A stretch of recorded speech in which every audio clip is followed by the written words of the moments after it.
And we're back. So here it is, November 5th. I think election day. I really don't know. I hear there's a lot of news about it today.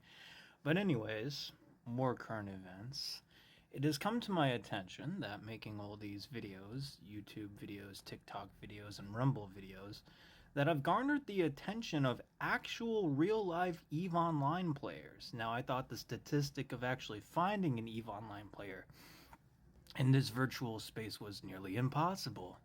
Nearly 1,000 to 1. For 1,000 views, I get one EVE Online player looking at my videos. I've been very, very wrong. Apparently, for the past couple of months, hundreds of players, not to mention a couple corporations, have actually joined my alliance just based on these videos. And I'm like, wow, you're going to join me? Me? Really? And I didn't really take any of this seriously until I started getting, I guess you would call them parasocial fans, fanatics, as you would, and and as you can see, I don't know, my hat's in the way, but yeah, look, came to my system and got upset that I didn't wave to him. Now, I'm truly sorry I didn't wave to my most, how do I say this, my most joyous fan who came out and actually like found me. I don't know how you found me, but you found me. Now, I do understand making these videos and also making these videos for a long time could compile people to watch me over time and garner relationships with me, just like all my hundreds of new members. Now, before this year, but I see with the coming days that I'll only get more and more people flocking to me. It's become a snowball of momentum, as they would say. Now, I understand, with people flocking to me and joining my organization and becoming, I think we're bigger than the Mimitar fleet alliance in member size, and that brings me on to my next topic, the Game of Thrones of EVE Online. Everyone that I can think of, everyone who's bigger than me, everyone who's larger than me, everyone who's attacked me, has always wanted my members. They just were like, "Oh, Crollo, so we're gonna send a dude into your corporation, and you're gonna make him CEO." Oh, don't worry, Crollo. You'll still be the CEO in name, but will be the actual CEO. And it's like, well, the fuck is that? Why would you even do that? So, um, I stubbornly have governed my organization with a stubborn fist. A lot of people don't like my policies, and that's totally fine. Brings me on to my next topic.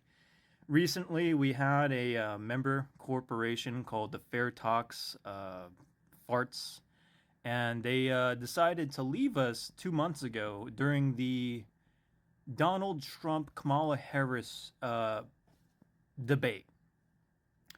Now, ever since that debate, there were officers that basically left the corporation because they voted for the Democrats, and I myself am voting for the Republicans this term, and so is a few of my other officers, and well, General Fairtalks and the Democratic officers in my organization decided to pull a coup d'état by trying to steal resources and also trying to build up. They would send six-man frigate battles towards me. Uh, they would be sending bombers, destroyers, and even cruisers, even the Navy Executors, the shiny ones, with Tech 2 modules. I thought it was kind of ridiculous because I was like telling them, "Hey guys, they're dropping nearly like two billion, 3 billion worth of salvage here. What are you doing?" And of course they're just like, "Oh, you're gonna get yours, Crollo. We're gonna teach you a lesson. You don't get to get away with this." And it's like, bro, all I'm doing is I'm playing my game, and again, these people called the General Fair Talks, fart Klingon fart defense.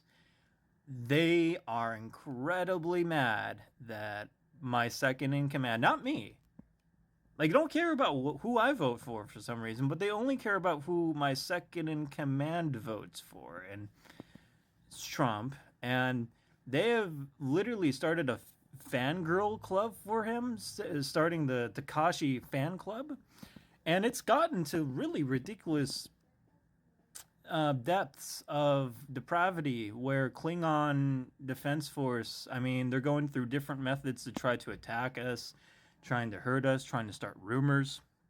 It's really upsetting.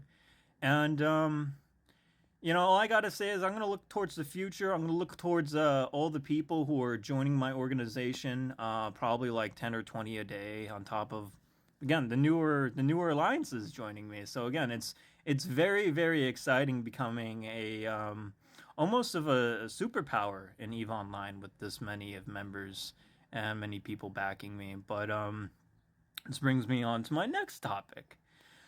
So if you're still looking at this video, congratulations. Now you get to learn information about the local area.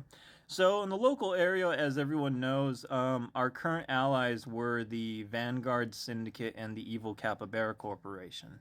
Now, for whatever reason, in the past 6 weeks, the Evil Capybara leadership and officer class have become inactive, and they're not responding to any messages. And I'm not seeing their major mining Athanor or one on D-Scan or, warpable on Pashani. So that's a problem. Another problem is the Syndicate, the Vanguard Syndicate is not active. The leadership is not there. They're not starting fleets. And then on top of that, it means the entire ice system of Madrid is vacant. So, we could easily move in. We could easily mine all the ice. We could easily make a killing off that. Because, the major thing stopping us from moving into Madrid, the ice system, was the Vanguard Syndicate and the Evil Capybaras telling us, don't go into that system because that's our system. And we're like, okay, don't worry about us. We're just a bunch of high-sec miners, a bunch of new bros. The most common question we get asked is, where's the air challenges in the menu? We literally recruit like day 1 and day 2 people. I don't know how these people find us. It really surprises me. Because there's so many people that say, my friend is in this organization and I would like to join because I've heard good things about it. And I'm like, wow, that really touches me. And then I'm like, there's no way, right? And then I look and we have nearly 1,300 members just in our corporation. And I'm like, well, I should start believing it.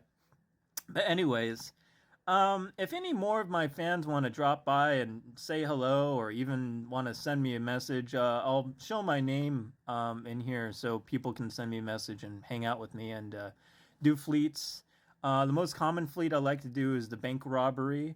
So what we do is we'll meet up in Dodixie and we'll use a filament, and we'll probably filament out to PanFam space or fraternity space. And we'll just rob banks until the response fleet catches up with us, and we'll just make off like bandits with all their ESS bank money, because that's good money, and it's free money, and it's money off the the hard work in the sovereign states of Nullsec. And it's like, well, there's really no rules in Nullsec. And it's like, here's another thing I hear all the time, how we're like, yeah, bro, I just got this game and I'm a corporation leader. I've been playing this game for 3 months and I got a contract with PanFam with the Sky Marshals, so now we're a blue status. And I'm like, what?